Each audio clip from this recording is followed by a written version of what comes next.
Welcome to the Coach's Corner. We are here at the Tivoli Tap House where you can find great food as well as great beer. I'm Tony Almanza, and alongside me is Connor Dockery. Connor, how you doing? I'm doing pretty good. I'm pretty hyped up that football season is back, and I'll be able to see my Detroit Lions take on the New York Jets later tonight on Monday Night Football. Well, that's great. That's, first of all, we need to host this show, then you can watch it right after that, so Absolutely. That's cool. Yeah, so who do we have on the show today? Today we have the volleyball season is now in conference play, and we'll chat with head coach Jenny Glenn on how last weekend went for their squad. Later on, the men's soccer season is well underway, but we'll bring on head coach Jeremy Tittle for the first time this season, so a lot to catch up on there. And sticking with men's soccer chat, we'll chat with defender Kyle Vanalstine and talk about his #1 play on SportsCenter and get to know the senior a little bit. Sounds like a great show, but before we bring on our first guest, let's tell them an update of what happened this weekend in Roadrunner sports. We'll start off with some men's soccer as they hosted Regis University in non-conference action. MSU Denver raced at 0 off the scoreboard as Gianni Stylen puts in the rebound in the first half. The Rangers would score less than 2 minutes later to even things up at 1. It looked as if we were heading into overtime, but Ollie Haynes finds the back of the net with 11 seconds left, and it's the Rangers who take the 1-2 victory. The Roadrunners will also fall on Sunday 4-2 in the 15th ranked Fort Hays State. The volleyball team started conference play this past weekend and swept both of their opponents on the road.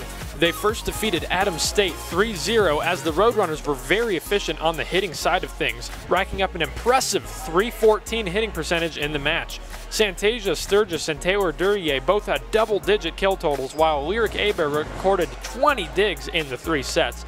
They would go on and defeat Fort Lewis 3-1 the following night and improve to 6-4 on the season. The women's soccer team was also on the road this weekend. First, the squad battled to a 1-1 draw with Central Washington as Raina Banks scored her 4th goal in 3 games to open the scoring. But the Wildcats knocked one in 2 minutes later to even the match, and it would end that way in a 1-1 tie. The Roadrunners would fall 2-1 2 days later to 11th ranked Western Washington in Washington. Banks scored again, giving her 5 goals in 4 games. And Banks has been killing it so far in this season. And how about those men's and women's tennis teams? The women finished up the Air Force tournament going undefeated on Sunday. They took care of all 5 singles matches and all 3 doubles matches to pick up some impressive wins in Colorado Springs. The men also had a solid outing, picking up some key wins during the tournament. The women will take on Nebraska Kearney at home this Thursday at 1 p.m. So now we say hello to volleyball head coach Jenny Glenn. Coach, thanks so much for coming on the show again. Thanks for having me again. So before we talk about the start of conference play, can you give us your quick thoughts on how the Colorado Premier Challenge went? Because such a big tournament with such big opponents there. Yeah, the Colorado Premier is an awesome tournament. There's a ton of teams that are ranked, and it's 4 matches where you just don't really get a break. So to come out 2-2, it's the best finish since I've been at Metro. So we were pleased with that finish. We got a really nice win over Texas A&M Commerce, which is a regional opponent, and then beat St. Leo. We also played West Florida and Concordia St. Paul. So both of those teams are ranked in the top 25. And to come out 2-2, we learned a lot about ourselves. It was an awesome tournament for us. So Taylor Duryea had a great tournament, and you mentioned the last time you were on the show, she's been trying some new things throughout this season. She's a senior. Is it tough to try to teach a veteran player like that some new tricks to try and alter her game? Not Taylor. Yeah, she's a student of the game. She's always wanting to learn and get better. She's put in a ton of work since she's been here, especially in this past year, to improve her game and do new things. But she's awesome. Whenever I ask her to do something, she says, okay, and tries it. So it makes it easy for me. So let's get to this past weekend. Your team started RMAC play on the road. First up was Adams State in Alamosa. You said that your serving was a big reason for the 3-0 sweep. What was working well for you in that aspect? Yeah, we just served really aggressive and pretty efficient for us. So because we were serving tough and aggressive, it made them out of system, which made them a lot easier to defend. So, when a team is not passing, in the box or perfect passes, they're a lot easier to predict, and our blockers can get fully formed. Our defense knows what's coming. So we're able to defend them well, and then our offense obviously was efficient going back at them. So I thought it was a nice match. We've been talking a lot about our composure as a group, and I thought we were really composed throughout all 3 sets, and that made a big difference. So you talked a little bit about serving. How much do you work on serving in practice? It appears you like to serve aggressively, and as a result, those service errors will be high on some days. Yes, they are. We talk about serving bullets. So yeah, I would say we are a little bit more of an aggressive serving team than most. So we have to be patient through the errors on that, and hopefully they'll dial those back as the year goes on. But we give our girls a green light in most situations, not all situations, but I think it really goes in our favor when we get teams out of system. The next night you journeyed to Durango to take on the Skyhawks from Fort Lewis. You said it was an uncomfortable match for your squad before you adjusted and closed the match 3-1. Tell us more about how Fort Lewis was making it uncomfortable. Yeah, they just played a really different style of volleyball. Our first 2 weekends out, it was a very rhythmic style, a similar style that we play, so you kind of get in the rhythm of those type of matches. And the style of play was just very different this past weekend. So it took us some time to dial that in. They were attacking our block. They were running different, patterns in the offense. And we just weren't really very comfortable all night. So it took us a while to learn how to just battle when we were uncomfortable. And fortunately, we were coming out with a win in 4. So your middle blockers were incredibly efficient in this match. Tell our audience out there who may not know that it's a little more difficult to utilize the middles than it is the outside hitters. Yeah, it is, because you have to be in system. So that means you pass the ball to target a little bit more. It's harder to set your middle blockers when the ball is off the net. So in those situations, you'll typically set an outside hitter or a right side hitter. So we have to ball control really well, and then we have to hit location with our set to make that work. And our middles are doing a really good job of not only scoring when they have a good set, but also if they're underset a little bit, they've developed a lot of shots. So that, I think, is a testament to their low air play in that match. Now your team sits at 6-4 overall and 2-0 in conference play. You have a big week ahead of you hosting Colorado Christian and Regis University. How do you feel about the squads heading into such a big weekend? Yeah, I think we're excited to play these teams, some rivalries on both sides of it. We're going to take it one match at a time, and it's a big weekend for us in the sense that it's our 50th anniversary, as well as 2 important conference matches. So CCU will bring it, they always do, and they'll battle us defensively. I think their offense is firing really well right now. Regis is coming off a weekend where they split probably potentially unexpectedly, and so they're going to be out for blood as well. So I think this is a really key matchup. I like kind of the experiences this group has already gone through and what it's exposed in us to prepare us to play good volleyball. So you mentioned the 50th anniversary celebration is going to be on Saturday. Can you give us a little preview of what's going to be going down to celebrate the occasion? Yeah, well, it starts on Friday, and we'll have our match against CCU, and they'll have some pre-match parties and those kind of things. Most of the activities happen on Saturday with alumni versus alumni match, where hopefully the older crew will get in there and play since they're not playing us. And then they're going to do some campus tours and come to the match and hopefully cheer really loud and make some ruckus in the gym. They've promised that to us. When we play Regis, and then we'll have an event afterwards, a banquet to honor all the alums that are in attendance. So Regis is the defending RMAC regular season and tournament champions. Can you tell us what they do so well to be RMAC powerhouses? Well, I think Regis plays a pretty efficient game. They have some big hitters that are powerful and will come after you. They ball control well. They set well, they hit well, they block well. There's not an area of their game that's really a huge weakness for them, which is what makes them hard to defend and hard to score against. So I don't think they're a mountain that we can't climb. I think that we'll match up well against them. I thought we did last year as well. So we look forward to that match on Saturday as well. Well, Coach, thanks so much for coming on the show, and great luck to you and your team this weekend. Thank you. We'll take a lot of luck. All right. So we're going to be taking our first break, but it's that time again where we bring you the tweet of the week. It comes from men's soccer player Louis Sawagit, who captured footage of SportsCenter naming Kyle Vanalstine gold the #1 play in SportsCenter's top 10. It was an incredible bicycle kick, and we'll show you the footage coming up as we talk with the men's soccer head coach Jeremy Tittle up next. So great job, Louis, and great job, Kyle, for just making an incredible goal on the road against a top 15 team. Time for that break. We're coming right back with more on the Coach's Corner.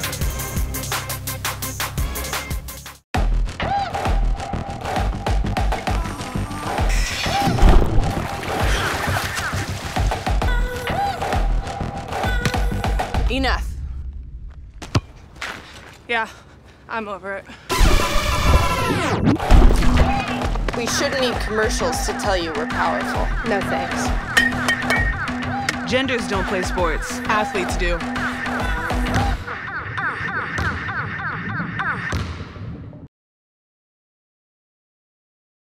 Distracted driving kills. What is distracted driving? Distraction is any time you take your eyes off the road.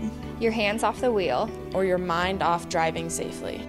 Sending or reading a text Takes your mind off the road for 5 seconds. At 55 miles per hour, that's like driving the entire length of a football field. Blindfolded. It's extremely dangerous. In 2014, Over 3,000 people were killed in motor vehicle crashes. Pledge to stop distracted driving. Pledge to stop distracted driving. Pledge to stop distracted driving.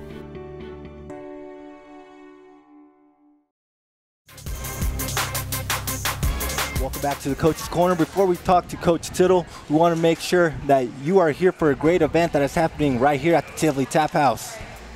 This Thursday, the Tap House is hosting the Lights of Hope from 4 to 6 p.m. It's a fundraising event sponsored by the American Cancer Society Cancer Action Network. You can buy a lantern for only $10 and it will be sent to Washington, D.C., where it will be launched over the Reflection Pond. An incredible way to give back to and fight that battle against cancer. And the Tap House will also be giving back. When you purchase a Tivoli beer, $2 will be going to the foundation. Again, that event will be taking place on Thursday from 4 p.m. to 6 p.m. Visit TivoliBrewingCo.com for more information. So now we welcome in men's soccer head coach Jeremy Tittle. Coach, thanks so much for coming on the show. Thanks, Tony. Thanks, Connor. So this is your 4th year as head coach of the Roadrunners. What are some things you learned in the early ages of your coaching career? That was a long time ago. Wow. Geez, I started coaching before I could drive. Oh, really? So, yeah. Yeah, it was a long time ago. Things that I've learned since then, geez, I should probably write a book. There's a lot of them. You know? Even the past 2 weeks, these guys continue to do things and teach me things, and I see new opportunities to learn more things and just how to get the most out of these guys. Yeah. So it's always a learning process, I feel like. Nice. So in this new 2018 season, which players are you looking at to carry this team both on the field and in the locker room? Oh, wow. Yeah, we've put a lot of emphasis on our leadership, our captains, and our returners this year, but not to the exclusion that everyone has a responsibility to carry the leadership of the team. So, you know, there's a big expectation that our returners are going to show the way, how we do things around here, and lead the way, and then our captains being in the front of that line too, leading our returners along to bring all our new guys on, and our new guys have been really bought in and really enjoying themselves, and I think we're getting a lot out of them. So you welcome in 13 new players to your team this season, and you've already seen a few get some significant minutes. What are some of the first things you tell them so they can get used to your system? Yeah, we say, you know, every player has something unique that they offer that's unique to them, and we want them to do that unique thing as often as possible, believing that they're going to have a lot of fun doing it when they get to be themselves, and we try to create an environment that makes it a lot of fun for them just to do that unique thing and know that we're all going to be different, and all of our differences are actually going to make us better. So last Friday you took on Regis University at home in a non-conference game, so it had no impact on your conference mark. Tell us how that game went and what happened in those last few moments when Regis scored the game winner with 11 you already seconds know. remaining. You already know. I don't need to tell you, do I? You already know. Those last few seconds, yeah, they scored a worldie, we call it, you know, a world-class goal in the waning seconds of the game. And I don't know that it was so much that we, you know, switched off at the end thinking, oh, it's going to overtime. I don't know that that was so much of it, but, you know, we had a chance to put some distance between us earlier in the game. We had several point-blank goals that we missed. And when you leave a team hanging around after having chances like that, sometimes you're the victor when you hit worldies, and sometimes you're not. And we were on the bad end of that one that night. So after a heartbreaking loss, you ventured to Hays, Kansas to take on 15th ranked Fort Hays State. The Tigers scored 2 goals early, which has got to be tough to climb that mountain against a very good team. Yes, yes, they are a good team. And you can't go in the hole, especially twice inside the first 10 minutes against quality teams like that. And it was too hard to dig ourselves out of. Yeah, we left ourselves too much work to do.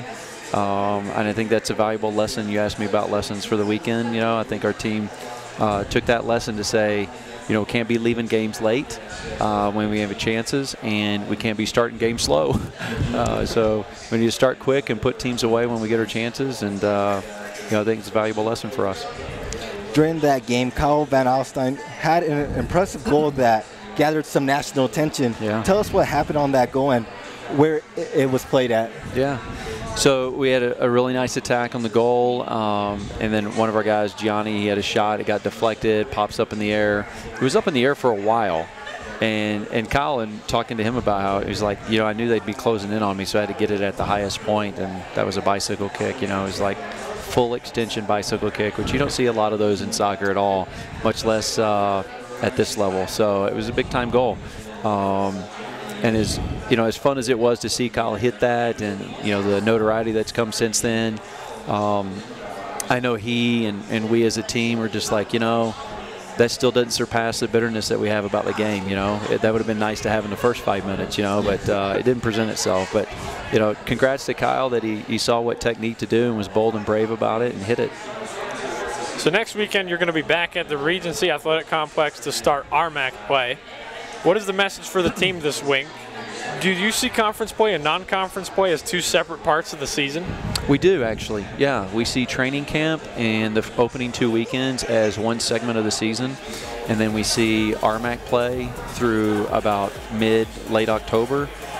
Even actually before the RMAC tournament starts, we say there's another segment that starts in that final week or 2 weeks before RMAC tournament play. So we do break the season up into chunks like that.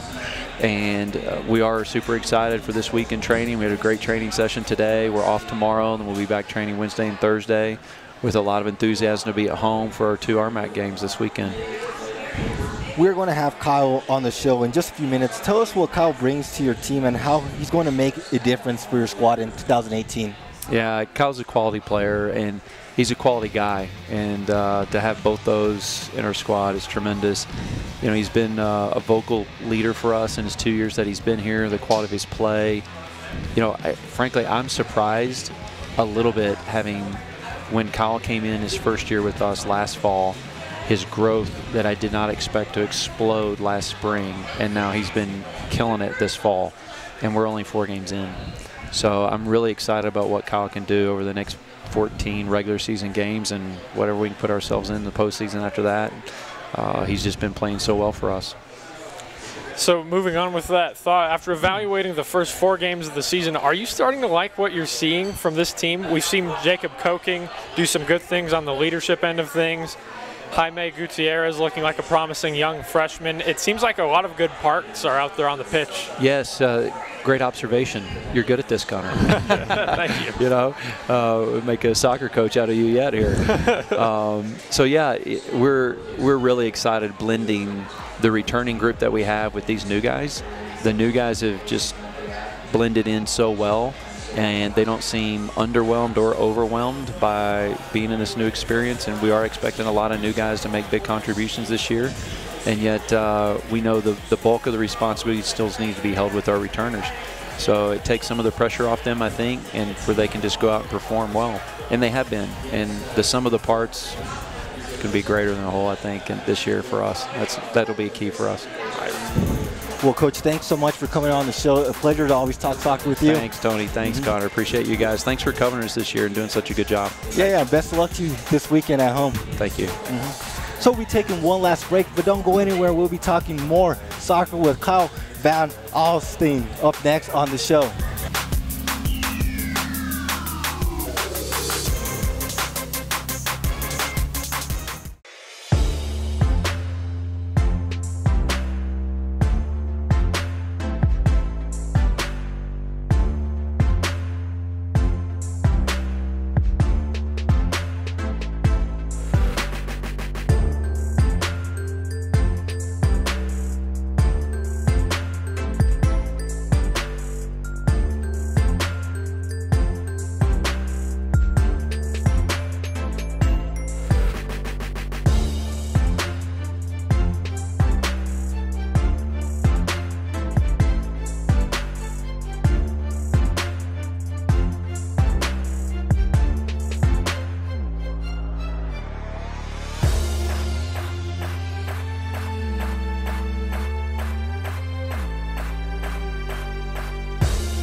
I'm Kyle Jones. I'm a junior this year on the cross country team. You're watching the Coach's Corner, and get rowdy.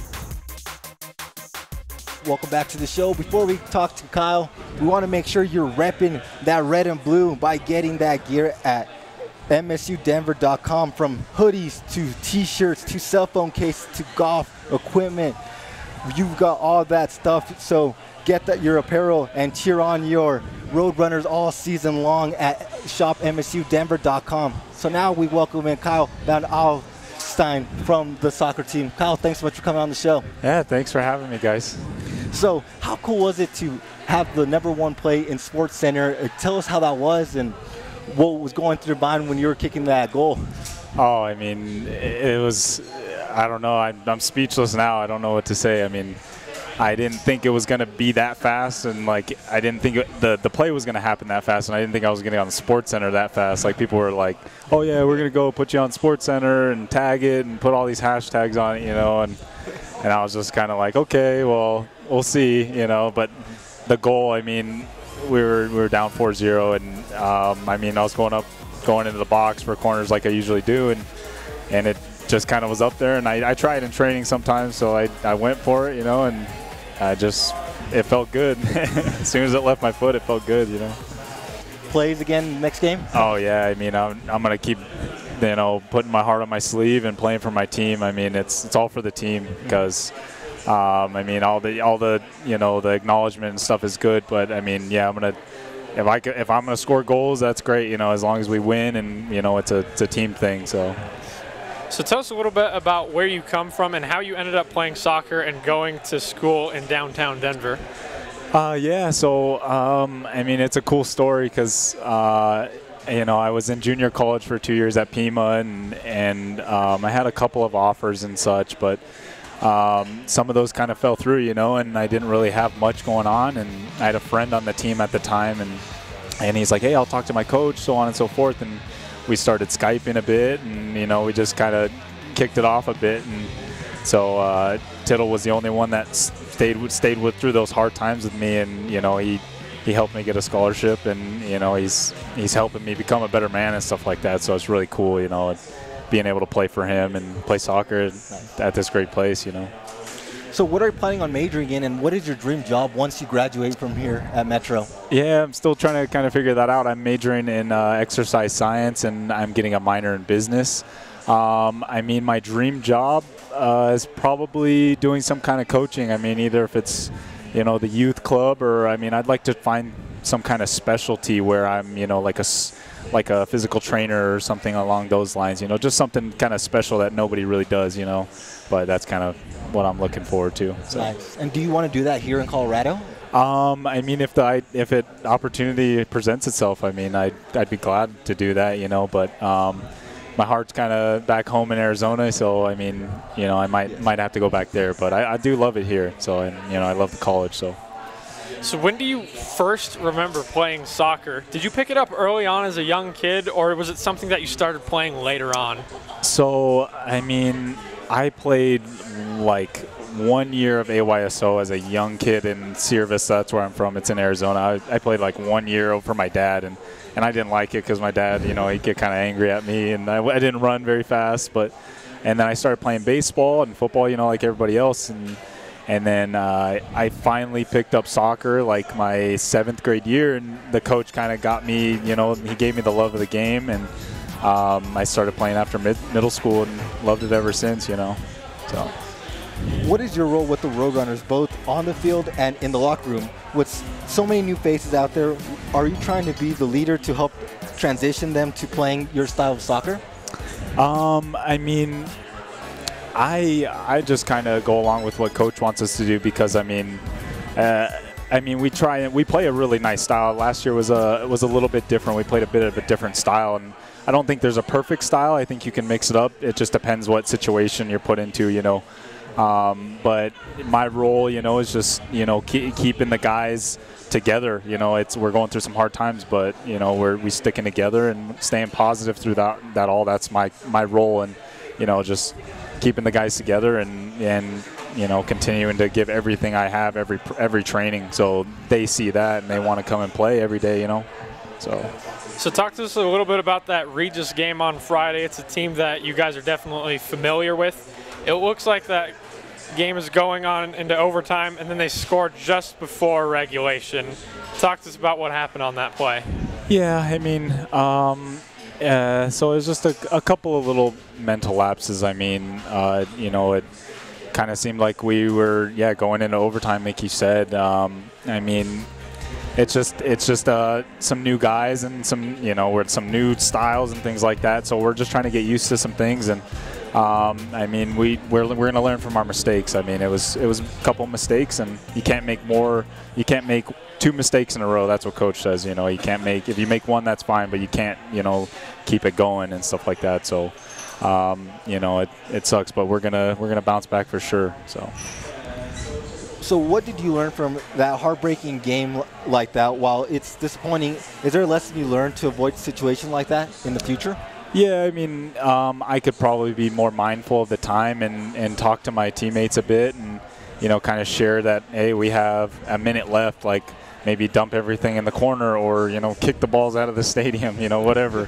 But, we could probably be a little bit more mindful of that. But, it hurts, but, we're all doing well, and we bounced back today and we trained hard. I mean, that's why I love these guys. They train hard, and after even something like that, after 2 tough losses, but we're going to keep working. We're going to keep grinding. So, what has Coach Tittle's message been to you guys so far with conference play gearing up this weekend? Is there something that your coach has been telling you guys to get ready for in the new part of the season? A bit. I mean, he's always just given us different things, and he's kind of amping things up a bit. I mean, it's RMAC time. We say that, not to say that like other games aren't important, but like these games, these count for a little bit more. And this is our conference. So we want to do our best at it and make a run for a championship, hopefully. So. Well, Kyle, thanks so much for coming on the show, and best of luck to you this week as well as the rest of the season. Thank you so much, Tony. Appreciate it. Thanks, Connor. Thanks. So before we end today's show, it's time to tell you what there is to come in Roadrunner Sports for this week. Our soccer teams will be back at the friendly confines of the Regency Athletic Complex this weekend, and they'll start conference play in the RMAC. The women's team will take on New Mexico Highlands on Friday night under the lights, and that match will kick off at 7 p.m. Then on Sunday, Tracy Chow's squad will battle CSU Pueblo, and that will get started at 2:30 p.m. The men will also get started on their conference schedule. First, the Cougars from Colorado Christian will come to town on Friday at 4 p.m. Then it's Dixie State on Sunday, and that will get going at noon. Find out more about the schedule and find the video links at roadrunnerathletics.com. The volleyball team will also have the luxury of being at home this weekend. They'll first welcome back former assistant coach Bobby Blanken, who is now leading the Colorado Christian squad, and that match will take place on Friday at 7 p.m. Then it's the always tough Regis University on Saturday at 5 p.m., and that will be the 50 years of volleyball celebration match. So come on out and check out all the alumni who will be in attendance for the event. Women's tennis is also back in action. They will go first toe-to-toe with Nebraska Kearney on Thursday at home. Then on Friday, they will head to Pueblo for the CSU Pueblo duels, where they will battle opponents all weekend long. And finally, the cross-country team will be back in action after a week off. They travel west to Gunnison, Colorado to compete in the Mountaineer Invitational. So we wish Coach Trent Mack the best of luck, along with all our other head coaches who are competing this weekend in a jam-packed weekend on Roadrunner Sports. So that's going to do it for this week's show. We want to thank Coach Glenn, Coach Tittle, and Kyle for coming on the show. I'm Tony Almanza. Alongside me is Connor Dockery. We'll see you next time on The Coach's Corner.